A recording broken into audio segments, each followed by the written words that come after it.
Welcome to our channel. Today we how to connect with SIS for study abroad programs, beginner guide step by step clearly. To begin connecting with SIS for study abroad programs, start by visiting the official SIS website. On the home page, locate the Study Abroad section. Click on it to get detailed information about the programs they offer. Next, explore the different study abroad destinations available. Take note of any specific requirements for each program you're interested in. Ensure you meet the eligibility criteria, such as GPA or language proficiency. After familiarizing yourself with the options, create your SIS account if you don't already have one. Fill out the registration form with accurate information.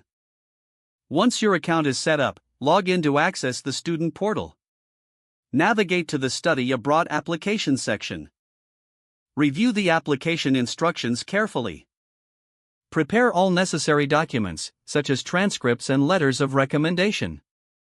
Complete the application form with the required details. Double-check your application for any errors or missing information. Submit your application before the deadline. After submission, keep an eye on your email for updates regarding your application status. If you have questions, don't hesitate to reach out to SIS support.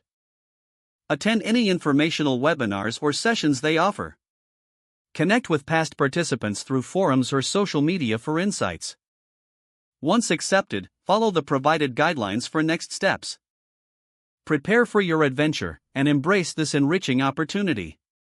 If the page does not load, refresh the browser or try again in a private or incognito window.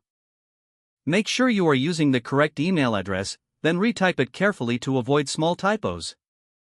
If your password is not accepted, use the reset option and create a new strong password you can remember. Check your spam folder for verification or security emails, then complete any requested confirmation steps.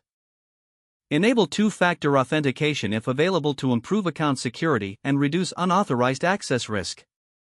After signing in, review your profile details so your contact information and settings are accurate and current.